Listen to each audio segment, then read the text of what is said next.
আসসালামু আলাইকুম এভরিওয়ান। আজকে আমরা আলু ফুলকপি টমেটো দিয়ে ইলিশ মাছের রেসিপি তৈরি করে দেখাবো। এর জন্য আমি এখানে নিয়েছি 4 পিস ইলিশ মাছ, 2টা টমেটো লম্বা ফালি করে নিয়েছি, আর মিডিয়াম সাইজের একটা আলু, মিডিয়াম সাইজের একটা ফুলকপি। আলুটাকে আমি লম্বা ফালি করে নিয়েছি।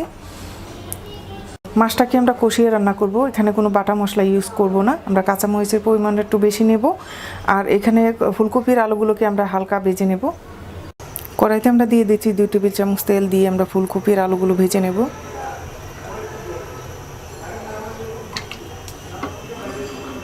তেলটা গরম হয়ে গেছে, দিয়ে দিচ্ছি আলু আর ফুলকপি।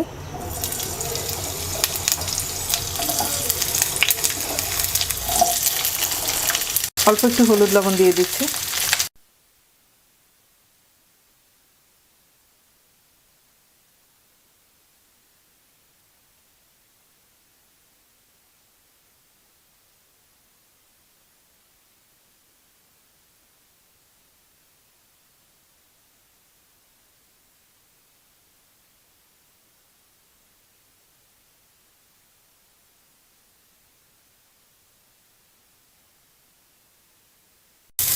আলু আর ফুলকপি ভাজা হয়ে গেছে, এবার তুলে নিচ্ছি।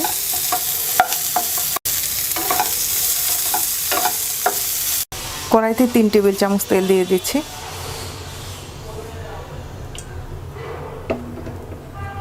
তেলটা গরম হয়ে গেছে, দিয়ে দিচ্ছি হাফ চা চামচ আস্ত জিরা। মিডিয়াম সাইজের 3টা পেঁয়াজ কুচি দিয়ে দিচ্ছি।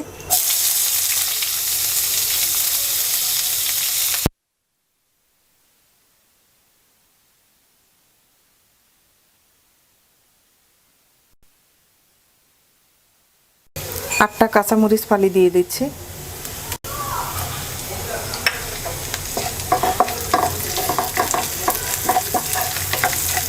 কাঁচামরিচ আর পেঁয়াজটাকে হালকা ভেজে নেব।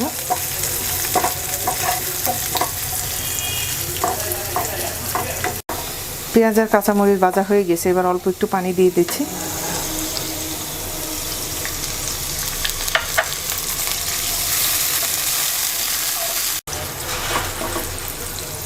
হাফ চা চামচ মরিচ গুঁড়া দিয়ে দিচ্ছি। 1 চা চামচ হলুদ গুঁড়া, 1 চা চামচ ধনিয়া গুঁড়া,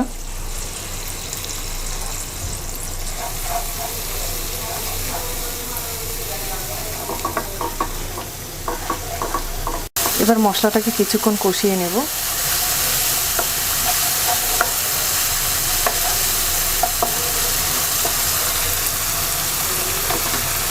মশলা কষিয়ে নেওয়া হয়ে গেছে, এবার মাছ দিয়ে দিচ্ছি।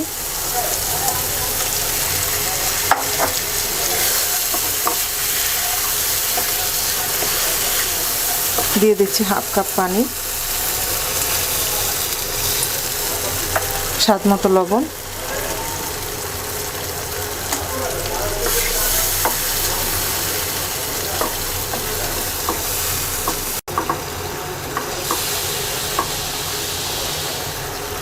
মাছটাকে 5 মিনিট কষিয়ে নেব।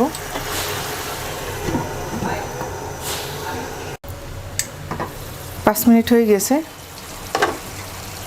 এবার মাছটাকে আমরা উঠিয়ে রাখবো আর মশলার সাথে ফুলকপি আর আলুগুলো দিয়ে 5 মিনিট কষিয়ে নেব।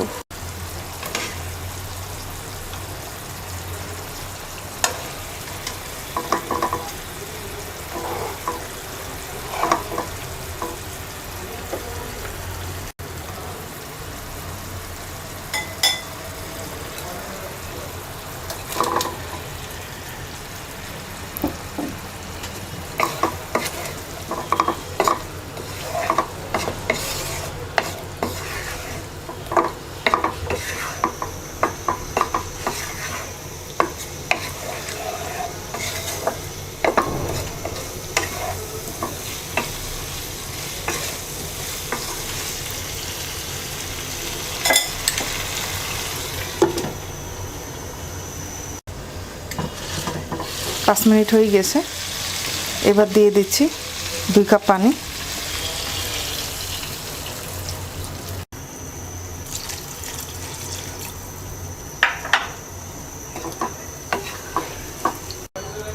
এবার একটা বলক আসার পর টমেটো আর মাছ দিয়ে দিব।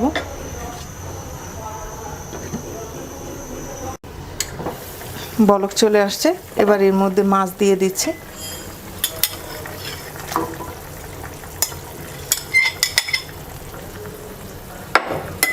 টমেটো দিয়ে দিচ্ছি।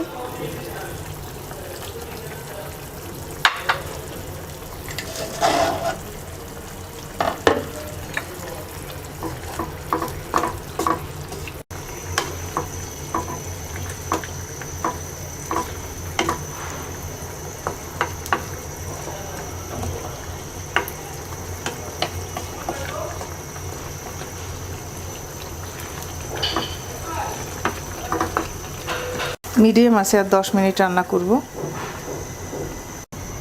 10 মিনিট হয়ে গেছে। এবার দিয়ে দিচ্ছি হাফ চা চামচ ভাজা জিরার গুঁড়া আর ধনেপাতা কুচি।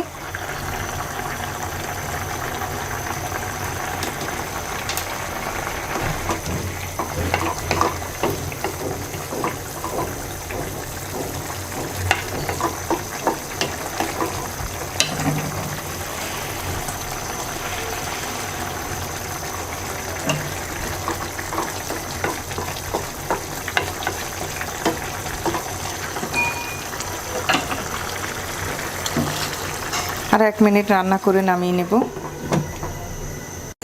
1 মিনিট হয়ে গেছে।